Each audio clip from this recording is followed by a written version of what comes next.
সারাদিন মিশ্র প্রবণতা দেখিয়েও আজকে কিন্তু বাজার নেগেটিভে শেষ করেছে and সেটা কিছুটা হলেও অনেক বিনিয়োগকারীদের জন্য ডিসঅ্যাপয়েন্টিং ছিল।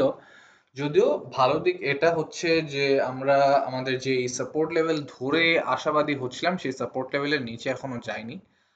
হয়তোবা এর নিচে যাবে এরকম আশা না করলেও হয়, বাট আমরা আশা করছি একটা সাইডওয়েজ মুভমেন্ট হবে সামনে।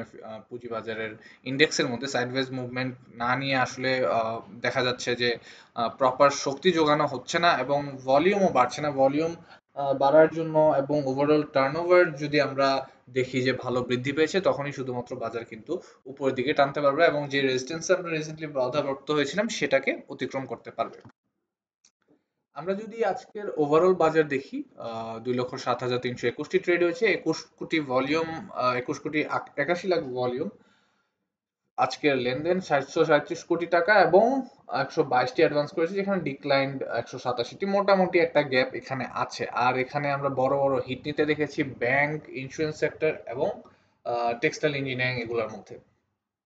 আমরা যদি একটু সকালবেলার দিকে খেয়াল করি আজকের দিনের, একটু জুম করে নিই এই জায়গাটায়।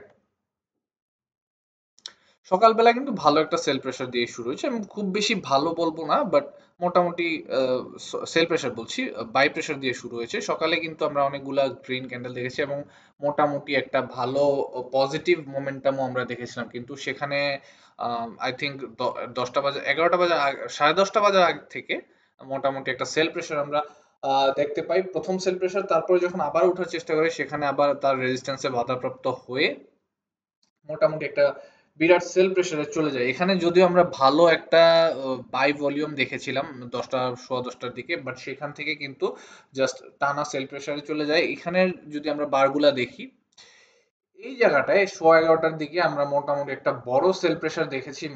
মোটামুটি এটার ধাক্কাই অনেকটা বাজার নিচে পড়ে যায়। এখান থেকে যখন উঠার চেষ্টা করেও ঠিক 12টা, 12:15টার দিকে একটা আমরা আরো একটা বড় সেল প্রেসার খেয়াল করি, একটা বড় সেল এখানে হয়েছে। সেখান থেকে নিতান্তই নেতিয়ে পড়ে এবং বাজার কিন্তু মোটামুটি 2টা থেকে আমরা নেগেটিভেই যেতে দেখেছি এবং লাস্টের দিকে 2টার ঠিক ক্লোজিং এর আগে দিয়ে একটা বড় সেল প্রেসার দিয়ে আজকের মতো বাজার শেষ করে। এখন এটা আমরা আরেকটু ভালোভাবে দেখতে পারবো যদি আমরা একটু চার্ট থেকে দেখে নিই।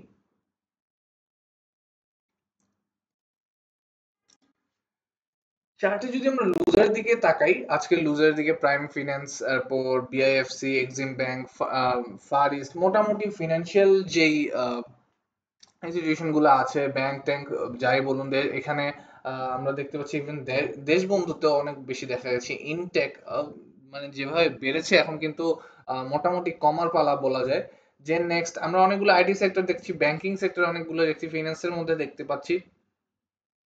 সো ওভারঅল এগুলা কিন্তু আজকে ভালো টেনেছে। ওইভাবে ইন্স্যুরেন্স যেরকম আজকে মোটামুটি অনেকগুলা লুজার দেখাচ্ছে, বাট ওইভাবে ইন্স্যুরেন্সের মধ্যে কিন্তু খুব বেশি লস আমরা খেয়াল করিনি। গেইনারের তালিকায় যদি বলি, পিএলএফএসএল শীর্ষে ছিল 9%, একমাত্র হল্টেড আজকের, এবং এনভয়টেক্স, কেবিপি, ডাব্লিউএল, সাপোর্টেল নিয়ে আমরা হয়তোবা কথা বলতে চাই আজকে।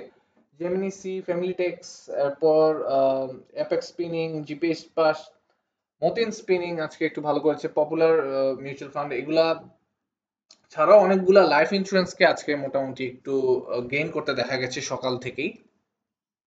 যদিও সে দিন শেষে আজকে যেভাবে শেষ করেছে ওভাবে কিন্তু আহ, আমরা ফাইনালি বাড়তে দেখিনি। অনেকগুলাই সারাদিন ধরে লাইফ ইন্স্যুরেন্সে বেড়েছিল। আমরা যদি ইন্ডেক্সের কথা বলি, ইন্ডেক্সে আমাদের একে রাখা সাপোর্ট জোন 5,411-তে আপাতত যেখানে সাপোর্ট নিয়েছে, যেটাকে আমরা সফট সাপোর্ট হিসেবে দেখছিলাম 5,470 জোনে। এখানে এখনো ইন্ডেক্সে এখানে এই পর্যায়ে আমরা যদি একটা ছোট রেজিস্ট্যান্স এঁকে রাখি, সরি রেজিস্ট্যান্স না, সাপোর্ট যদি এখানে এঁকে রাখি, এটার নিচে কিন্তু আপাতত নামছে না এবং চিন্তিত হওয়ার মতো বিষয় তখন হতে পারে যদি এই সাপোর্টটা ভেঙে যায়, এখানে যদি আরো একটা রেড ক্যান্ডেল ক্রিয়েট হয়ে এটার নিচ পর্যন্ত এসে পড়ে। যদিও আমরা ধরে রাখছি যে 5,400 থেকে 5,440 থেকে 5,400 পর্যন্ত মোটামুটি একটা সাপোর্ট, স্ট্রং সাপোর্টই বলবো আছে। এরও নিচে যদি আমরা চিন্তা করি, আমরা আগেই বলেছিলাম যে আমাদের strong support zone, very strong support zone, যেটা 5300 লেভেলের উপরে অবস্থান করছে, সেই পর্যন্ত আসতে পারে। কিন্তু অ্যাটলিস্ট পুঁজিবাজারে যেরকম রিসেন্ট মোমেন্টাম ছিল ওই হিসাব ধরলে আমরা একটা সাইডওয়েজ মোমেন্ট ম্যাক্সিমাম এক্সপেক্ট করতে পারি। সাইডওয়েজটাকে কোন সাপোর্ট লাইন ধরে হবে, সেটা হবে 5470 লেভেলে। যে সাপোর্ট লেভেল, এটা হচ্ছে বেস্ট কেস সিনারিও। আমরা যদি এখন সাপোর্ট লাইনের কথা ধরি এবং সাইডওয়েজ মুভমেন্টের জন্য কি হতে পারে, একটা যেটা হতে পারে, এখান থেকে ধরে যেহেতু উঠেছে, আমরা একবার কথা বলেছিলাম রেক্ট্যাঙ্গেল প্যাটার্নে বুলিশ মোমেন্টামে। সো এখান থেকে উঠে এখানে একটা বটম ক্রিয়েট করেছে, এখানে একটা টপ অলরেডি ক্রিয়েট করেছে, এখানে আরো একটা টপ ক্রিয়েট করে, এদিকে আরো একটা বটম ক্রিয়েট করে এরপরের মুভমেন্টটাতে হয়তোবা আমরা 5630 কে ক্রস করে যেতে পারি। বাট তার আগ পর্যন্ত এখানে আমরা যেই রেজিস্ট্যান্সটা ফেস করছি, এই রেজিস্ট্যান্সটা ভাঙার জন্য হোপফুলি আরো কিছুদিন আমরা সাইডওয়েজ মুভমেন্ট দেখতে পারি। দেখে অ্যাটলিস্ট 5470 থেকে 5630-এর মধ্যে উঠানামা করতেও দেখতে পারি। মিনওয়াইল হয়তোবা স্মার্ট ইনভেস্টররা আরো কিছু ইনভেস্ট করবেন, আরো কিছু ফান্ড কালেক্ট হবে ক্যাপিটাল মার্কেটে। সেখান থেকে যদি আমরা আরো একটা বড় বাই দেখতে পাই, নির্বাচন সামনে আছে, আমরা এখন পর্যন্ত সব ভালো জিনিসই এক্সপেক্ট করছি, so সেই হিসাবে আমাদের বড় একটা মোমেন্টাম হয়তোবা সামনে দেখতে পারি, যদি সবকিছু ঠিক থাকে, যদি সাপোর্ট লাইন ভেঙে না যায়, এবং ব্রেকডাউন হলেও যে খুব বেশি খারাপ হবে সেটা আমরা এক্সপেক্ট করছি না। 5280 লেভেল পর্যন্ত অ্যাটলিস্ট খুব ভালো একটা সাপোর্ট আছে আমি মনে করি। আপাতত নির্বাচনের আগ মুহূর্তে যদি কোনো পলিটিক্যাল ইনস্টেবিলিটি ক্রিয়েট হয় তাহলে সেটার হিসাব আলাদা, কিন্তু নির্বাচন যদি হয়ে যায়, কমপ্লিট হয়ে যায়, একটা আহ, স্থিতিশীল পরিস্থিতির যদি আমরা আভাস পাই, আহ, বিনা আহ, বিনা ডাউটে আমরা কিন্তু পুঁজিবাজারকে সামনে উপরে উঠতে দেখতে পারি। যাই হোক, এটা ছিল আজকের জন্য আমার ইন্ডেক্স অ্যানালাইসিস। আমরা আজকে শর্টলি কিছু কমেন্টস গো ওভার করবো, যেহেতু অনেকদিন ধরে অনেক আমাদের অনেক অডিয়েন্স হচ্ছে কমেন্টস করে যাচ্ছে। আহ, আমরা সাপোর্ট এটা নিয়ে একটু দেখতে চাই। এটা নিয়ে আমি আগেও একবার কথা বলেছিলাম, বাট ওই ভিডিওটাতে প্রবলেম হয়, যার কারণে আসলে আহ, আমরা খুব বেশি একটা ওটা গো থ্রু করতে পারিনি। একটু জুম আউট করে নিব।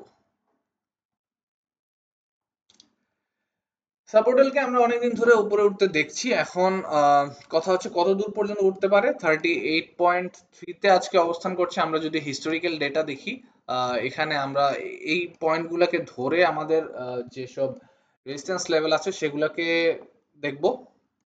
এখানে একটা ক্লিয়ার রেজিস্ট্যান্স যেটা আমরা দেখতে পাচ্ছি, যেটা আজকে যে রেজিস্ট্যান্সটা ফেস করছে সেটাকে আমরা একটা রেজিস্ট্যান্স পয়েন্ট ধরবো, যেটা একটা স্ট্রং রেজিস্ট্যান্স পয়েন্ট। আমরা এটাকে রেড ধরতেছি। এখন কথা হচ্ছে এর দৌড় কত দূর সেটা এই মুহূর্তে বলাটা ডিফিকাল্ট, যেহেতু আহ, আমরা এই সেক্টরে মুভমেন্টটাকে খুব একটা ইরেগুলার হিসেবেই মনে করছি। আর এখানে আমরা দেখেছি যে প্রিভিয়াসলি 41.6 এর হাই আছে। আর খুব যদি আমরা একটু পিছনের দিকে যাই, পিছনের দিকে গেলে হয়তোবা আরো কিছু ডেটা পাবো।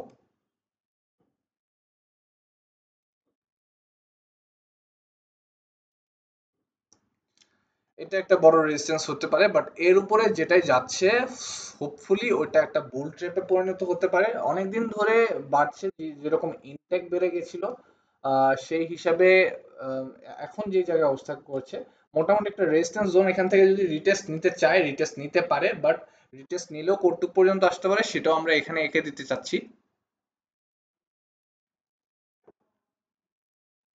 প্রিভিয়াসলি এখানে রিজেকশন জোন ছিল, এখন এটা সাপোর্ট জোন হিসেবে কাজ করবে। যেহেতু ভালো মোমেন্টাম আছে, যেহেতু এদিকে একটা মোমেন্টাম ক্রিয়েট করে এখানে 38.3-তে বাধাগ্রস্ত হয়েছে, আনলেস এখানে আরো বড় ভলিউম আমরা দেখি, হয়তোবা দিকে একটা রিটেস্ট হওয়ার সম্ভাবনাই বেশি। রিটেস্ট হলে কতটুকু আসতে পারে, সেটাও একটু পর্যন্ত আসতে পারে। এসে হয়তোবা যদি আমরা এখানে যেরকম ভলিউমের একটা ভালো গ্র্যাজুয়াল ইনক্রিজ দিয়েছি, সেরকম যদি একটা ভলিউম ধরে রাখতে পারে, হয়তোবা 38.3 ক্রস করে 43.7 পর্যন্ত যাওয়াটাকে আমি ভালো প্রফিট বুকিং জোন হিসেবে মনে করি। 38.3 তো আপনি প্রফিট বুক করতে পারেন। এটা যদি রিসেন্ট ট্রেন্ড লাইনের কথা বলি, খুব ভালো একটা প্রফিট টেকিং জোন। এখান থেকে বের হয়ে যেতে চান কিনা সেটা আপনার উপর, বাট আমি মনে করি রিটেস্ট করে যদি 34.8 এ আসে তাহলে সেটা একটা ভালো এন্ট্রি নেওয়ার জোনও হতে পারে, সিন্স চার্ট বলছে এটা একটা ভালো সাপোর্ট জোন হবে। এখানে আমরা অনেকগুলো রিজেকশন দেখতে পাচ্ছি, সেটাই এখন একটা সাপোর্ট হিসেবে কাজ করবে। আমরা শর্টলি ব্যাক্সিমকো ফার্মা নিয়ে অনেকগুলো রিকোয়েস্ট এসেছে, তো আমি ব্যাক্সিমকো ফার্মাও দেখিয়ে দিতে চাচ্ছি। বিএক্স ফার্মা যদিও কন্ট্রোভার্সি শেষ নেই এই কোম্পানিটা নিয়ে, এবং অনেক অনেক স্ক্যামের সাথেও জড়িত, আমাদের দরবেশ বাবা এর সাথে জড়িত। সেগুলো নিয়ে আমরা ডিটেলসে যাব না, বাট ব্যাক্সিমকো ফার্মা আপাতত যেই রিজেকশন পয়েন্ট থেকে ফেরত যাচ্ছে সেটা হচ্ছে এখানে আজকে অবস্থান করছে 122 টাকা, 130 টাকা লেভেলে আমরা আগেই হচ্ছে একটা রিজেকশন জোন এঁকে রেখেছিলাম, আর এটার বড় প্রফিট টেকিং জোন হতে পারে 146 লেভেলে। আপাতত আমরা যদি সাপোর্ট জোনের কথা বলি, এই জোনটাতে সাপোর্ট আছে, মানে closest support, unless pharmaceuticals recently খুব ভালো করছে, আনলেস ফার্মাসিউটিক্যালস খুব বড় বড় ধস নামে। এছাড়া আমি ব্যাক্সিমকো ফার্মাকে খুব বেশি নিচে যেতে দেখছি না।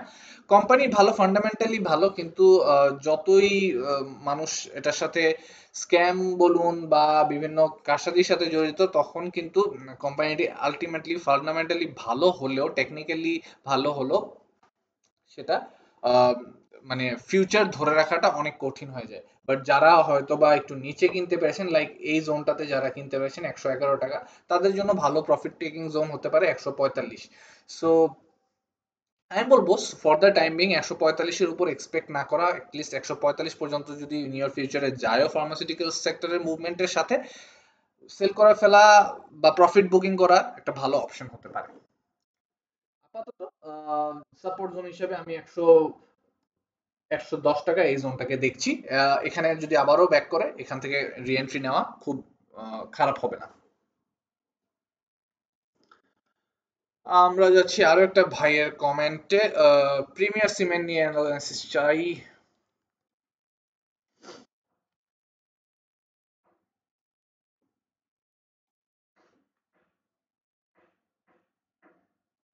প্রিমিয়ার সিমেন্ট নিয়ে মনে হয় না আমি রিসেন্টলি দিয়েছি। তাও এখানে যেসব একটা রিলোড দিয়ে নিয়ে এটা বেস্ট হবে, এখানে ডেটটা দেখা যাচ্ছে না।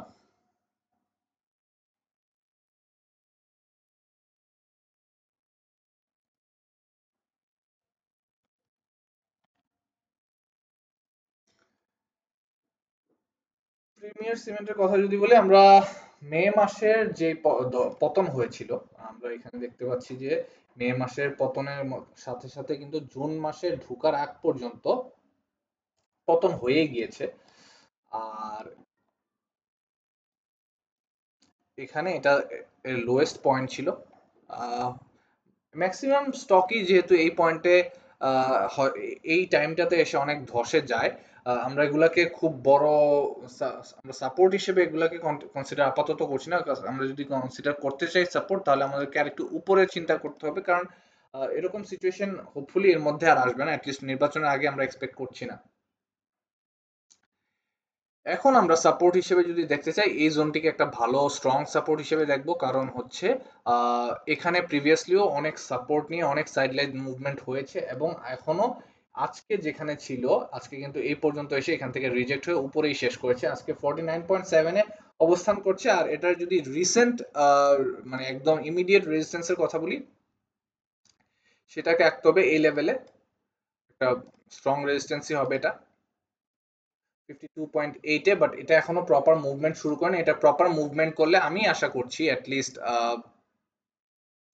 হয়তোবা এই লেভেল পর্যন্ত আসতে পারে, সিন্স এখানে একটা বড় গ্যাপ আমরা দেখতে পাচ্ছি।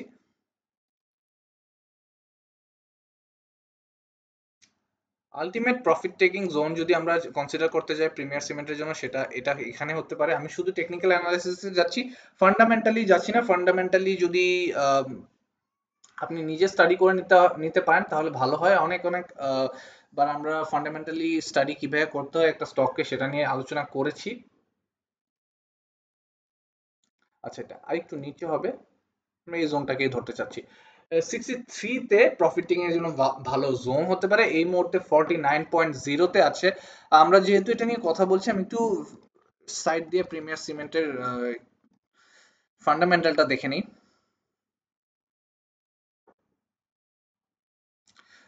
ফ্রি ফ্লোটিং শেয়ারস এর সংখ্যা অনেক বেশি, এটা একটা প্রবলেম হতে পারে। আর এর বাদে রিসেন্টলি একটু বিয়ারিশ মুভমেন্ট বলা যায় ছিল, বাট এখন যেহেতু উঠার চেষ্টা করছে।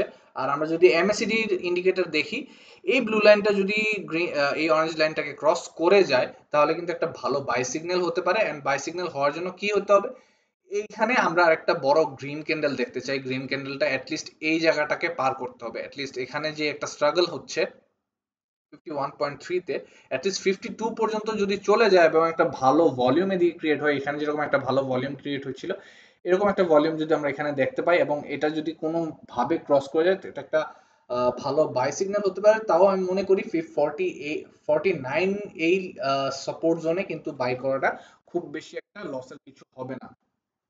যদি ভালো মুভমেন্টে যেতে পারে, হোপফুলি এখান থেকে ভালো প্রফিট বের করে নেওয়া খুব কঠিন কিছু হবে না। আচ্ছা, আমরা আরেকটা স্টক দেখবো, মেঘনা ইন্স্যুরেন্স। আরেকজন ভাই আমাদেরকে প্রত্যেকদিন একটা স্টকের অ্যানালাইসিস, মানে একটা ফুল ফুল অ্যানালাইসিস দিতে বলেছেন, যেটা হয়তো বা প্রত্যেকদিন সম্ভব না, বাট আমি চেষ্টা করবো প্রায় ফুল স্টক অ্যানালাইসিস দেওয়ার জন্য। একটা আমরা লাস্ট মেঘনা ইন্স্যুরেন্সটা দেখে শেষ করতে চাচ্ছি।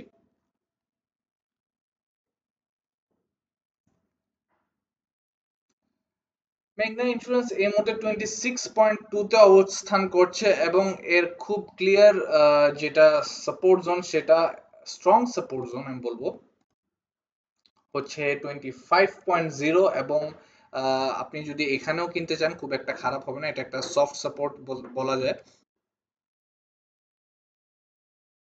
হ্যাঁ, এই অংশটাতে আমরা একটা সফট সাপোর্ট আঁকবো। আপাতত সাইডওয়েজ মুভমেন্ট হয়তোবা দেখতে পারি আমরা ইন্স্যুরেন্স সেক্টরে, যেহেতু ম্যাক্সিমাম ইন্স্যুরেন্সের মধ্যে আমরা একটা সেল প্রেসার খেয়াল করছি। রিসেন্টলি আমি ঢাকা ইন্স্যুরেন্স নিয়ে একটা ভিডিও বানিয়েছি, সেটা আপনারা দেখতে পারেন। ইন্স্যুরেন্স সেক্টরের অনেকগুলাই পটেনশিয়াল স্টকস আছে, যেমন রিলায়েন্স, বিএনআইসিএল, টাকাফুল। এর পাশাপাশি মেঘনা ইন্স্যুরেন্সকে আমি হয়তোবা একদম টপে রাখবো না, বাট যেহেতু এগুলো অনেক আন্ডার ভ্যালুড অবস্থায় আছে অন্যান্য অনেক জেনারেল ইন্স্যুরেন্সের মতো, এগুলা কিন্তু খারাপ এন্ট্রি পয়েন্ট না। 25-26 আপনাকে যদি এখানে যে রেজিস্ট্যান্স আছে, রেজিস্ট্যান্সটা হচ্ছে এখানে একদম ক্লোজেস্ট রেজিস্ট্যান্স যদি বলি 28 টাকায় আছে। আর এটা জাস্ট যদি এটা ক্রস করে যায়, মোটামুটি এর রিসেন্ট টাইমস আমরা যেহেতু 2025 সালেই একটা হাই দেখেছি 32 টাকা পর্যন্ত, 32 টাকা পর্যন্ত কিন্তু যেতেই পারে। এবং 32 টাকা পর্যন্ত যদি যায়, সেটা কিন্তু পার্সেন্টেজ ওয়াইজ খুব বেশি খারাপ ডিল না। আপনি চিন্তা করুন, এখানে যদি 26 টাকা এন্ট্রি নেওয়া যায়, 26 টাকা থেকে আপনার 6 টাকা, মোটামুটি কিন্তু খারাপ প্রফিট না। আই থিঙ্ক 25% না হলে 25%-এর কাছাকাছি 32 টাকা পর্যন্ত যদি যায় এখান থেকে। এটা একটা যে আমরা এদিকে আগেও দেখতে পাচ্ছি যে একটা ভালো রিজেকশন জোন ছিল সাপোর্ট হিসেবে। তো ওই হিসাবে 32 টাকা হয়তো বা এই বছর চলে যেতে পারে যদি ইন্স্যুরেন্স সেক্টরের মধ্যে আমরা ভালো মুভমেন্ট দেখি। বাট এই মুহূর্তে কেনার জন্য অনেক ইন্স্যুরেন্সই এটার মতো এরকম লোভনীয় পজিশনে আছে। তো আজকের মতো আমরা এখানে আমাদের ডিসকাশন শেষ করছি। অবশ্যই খেয়াল রাখবেন, যত ধরনের আমরা স্টক নিয়ে ডিসকাশন করছি কোনটাই বা আমার পক্ষ থেকে বাই বা সেলের সিগন্যাল না, এগুলো মোস্টলি আমরা হচ্ছে লার্নিং পারপোজে ডিসকাস করেছি এবং for the sake of discussion আমরা ডিসকাস করেছি। অবশ্যই আপনি যখন ইনভেস্ট করবেন নিজের ঝুঁকিতে করবেন এবং অবশ্যই এটা মাথায় রাখবেন, পুঁজিবাজার একটি ঝুঁকিপূর্ণ ইনভেস্টমেন্ট প্লেস। এখানে নিজের জাজমেন্টকে অবশ্যই গুরুত্ব দিবেন, প্রফেশনালস এর অ্যাডভাইস নিতে পারলে সেটা অবশ্যই নিবেন। আর এরকম রেগুলার ডিসকাশনের জন্য আমাদের চ্যানেল ফলো করে রাখতে পারেন। যদি আপনি ফলো না করে থাকেন, সাবস্ক্রাইব করে নিন।